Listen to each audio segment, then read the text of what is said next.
नमस्कार, आप लाइव बिहार देख रहे हैं। मैं हूं अक्षय आनंद। बीपीएससी और अभ्यर्थियों से जुड़ी कुछ मुख्य खबरें आप हमारे चैनल पर लगातार देख रहे हैं और इस बीच अब एक पॉलिटिकल अपडेट आपके साथ साझा करते हैं। पॉलिटिकल अपडेट यह है कि विधान परिषद के 7 सीटों पर चुनाव होने हैं। 21 जुलाई को इन सदस्यों की का जो समय है, कार्यकाल है, वो समाप्त हो रहा है और नए लोगों को चुना जाना है। यह इंटरेस्टिंग कुछ और इसलिए हो जाता है क्योंकि इन 7 सीटों में से एक सीट मुकेश सहनी की भी है जो 21 जुलाई को खत्म हो जाएगी। भाजपा से इस कोटे पर अभी 2 एमएलसी हैं, एक अर्जुन सहनी और एक मुकेश सहनी। मुकेश सहनी को तो ड्रॉप कर दिया गया है, यह बात क्लियर है। उनके पार्टी के बाकी नेताओं को भी अब भाजपा का हिस्सा बना लिया गया है। बाकी 5 सीटें जदयू के खाते की है, जदयू के हिस्से में है। अब वो किसको भेजती है आगे, यह भी देखना होगा। लेकिन 2020 के चुनाव नतीजों के बाद इन एमएलसी के 7 सीटों का जो समीकरण है वो बदलता हुआ नजर आ रहा है। इन 7 सीटों में से अभी भाजपा के पास 2 और जदयू के पास 5 थी, लेकिन अब जब इस पर चुनाव होगा तो राजद और कम्युनिस्ट पार्टी इसमें, यानी कि जो दूसरा विपक्ष का गठबंधन है, वो इसमें आगे निकलते हुए नजर आ रहा है। क्योंकि बीते चुनाव के मुकाबले जदयू की सीटें कम हुई हैं और आरजेडी की सीटें बढ़ी भी हैं और कम्युनिस्ट पार्टी भी जुड़ी है। तो इन 7 में से आरजेडी का दबदबा जो है, जो कम्युनिस्ट पार्टी या महागठबंधन का है, उसका दबदबा जो है वो ज्यादा होगा। कांग्रेस माइनस है क्योंकि कांग्रेस ने पहले ही अपने बातों से, बयानों से राजद से दूरियां बना ली हैं, तो इस चुनाव में वो हिस्सा नहीं होंगे। विधान परिषद में बिहार में कुल 75 सीटें हैं। इनमें से 27 सीटें ऐसी हैं जिन पर विधायक जो है वो एमएलसी चुनते हैं। उन्हीं में से 7 सीटों पर इस बार चुनाव होना है और इस आंकड़े को देखें तो 243 डिवाइडेड बाई 7 करें तो एक सीट जीतने के लिए 31 विधायकों का समर्थन जो है वो चाहिए होगा। अभी जदयू के 5 और भाजपा के 2 हैं जिनका कार्यकाल समाप्त हो रहा है। इस पर जब चुनाव होंगे तो भाजपा की सीटें बढ़ी हैं, वो अपना 2 सीट तो इंटैक्ट रखेगी ही, साथ ही एक और सीट पर दावेदारी करेगी और संभवतः जीत सकती है। तो भाजपा 2 से 3 हो जाएगी।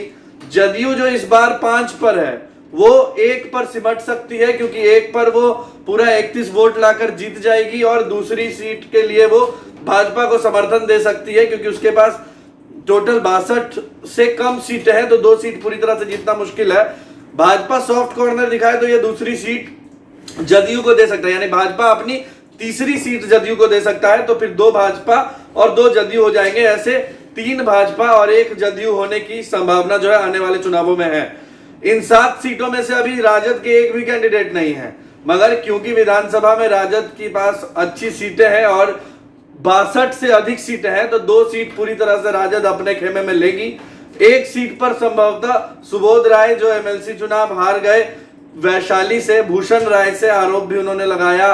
पार्टी में एक विधायक पर ही आरोप लगाया और यादव के भीतर बिखराव की बात कही थी उन्होंने।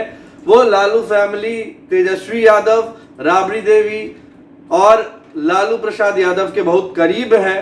संभवतः यह माना जा रहा है कि एमएलसी चुनाव इन 7 सीटों पर जब होंगे तो 2 में से 1 पर सुबोध राय कंफर्म है, दूसरा नाम अभी तय किया जा रहा है, पार्टी के बीच मंथन हो रही है। और तीसरी सीट जिस पर महागठबंधन, मतलब महागठबंधन माइनस कांग्रेस अपना दाव जता रही होगी, वो सीट कम्युनिस्ट पार्टी को देगी गुड जेस्चर में, क्योंकि कम्युनिस्ट पार्टी ने 24 एमएलसी के चुनावों में पूरी तरह से राजद के कैंडिडेट्स को सपोर्ट किया, उसके साथ बने रहे और इसी के इनाम स्वरूप 2 पूरी सीट राजद अपने पास रख रही है। वहीं तीसरी सीट जो है वो इनाम स्वरूप कम्युनिस्ट पार्टी को देगी। कौन उम्मीदवार होगा, कोई संगठन से जुड़े हुए व्यक्ति को यहाँ पर मौका मिल सकता है, कोई युवा भी हो सकता है जो अक्सर प्रेस कॉन्फ्रेंस और प्रदर्शन करते हुए दिखते हैं, कोई वैसा चेहरा भी हो सकता है क्योंकि कम्युनिस्ट पार्टी में युवाओं का खूब दबदबा है, काम करने वालों का भी दबदबा है और पैसों पर बिक्री वाली बातें यहाँ थोड़ी कम देखने को मिलती हैं। 3 युवा विधायक जो जीत कर आए, अजीत कुशवाहा डुमराव से, मनोज मंजिल और संदीप सौरभ पालीगंज से, तो इन लोगों के बाद अब ऐसा लग रहा है कि कम्युनिस्ट पार्टी युवाओं पर थोड़ा ज्यादा दाव खेलेगी क्योंकि क्षेत्र में भी यह कारीगर साबित होते हैं। कोरोना में मनोज मंजिल ने जिस तरह से काम किया वह देखते ही बना। वहीं प्रदर्शन और विरोध का जो स्वर है उसमें भी यह लोग मजबूती प्रदान करते हुए नजर आते हैं। तो अब जब यह 7 सीटों पर चुनाव होगा तो एक जो जदयू के पास होगा 2 भी हो सकता है, 3 भाजपा के पास होंगे 2 भी हो सकते हैं, 2 राजद के पास होगी सीटें और 1 कम्युनिस्ट पार्टी के पास होगी, यह तो कंफर्म है। और 1 सीट और बचती है जिस पर कि चुनाव में कांटे की टक्कर होगी। 31 में से जिसके पास बहुमत होगा वह इस सीट पर जीत हासिल करेगा। बात करें विधान परिषद के 75 सीटों की, तो इनमें विधानसभा कोटे की 27 सीटों को हटा दें तो स्थानीय निकाय की 24 सीटें हैं जिन पर अभी अभी चुनाव हुआ, जिनका नतीजा हमने आपको लाइव बिहार पर सक्रिय रूप से दिखाया। उसके बाद शिक्षक क्षेत्र हो जाता है, यानी कि टीचर्स कॉन्स्टिट्यूएंसी, इसकी 12 सीटें होती हैं और राज्यपाल द्वारा मनोनीत जो सीटें होती हैं वह 12 होती हैं। तो हम भी यह पता लगाने की कोशिश कर रहे हैं कि कौन से वो 7 चेहरे होंगे, नए होंगे, पुराने होंगे और क्या कुछ रहेगा इसमें। इन चुनावों में आप तक लाइव बिहार पर हम सबसे पहले पहुंचाएंगे। अगर अभी तक आपने सब्सक्राइब ना किया है तो सब्सक्राइब कर ले, फेसबुक पर हमारे पेज को लाइक करें। आप सबका बहुत बहुत शुक्रिया। लाइव बिहार यूट्यूब पर सब्सक्राइब और फेसबुक पर लाइक जरूर करें।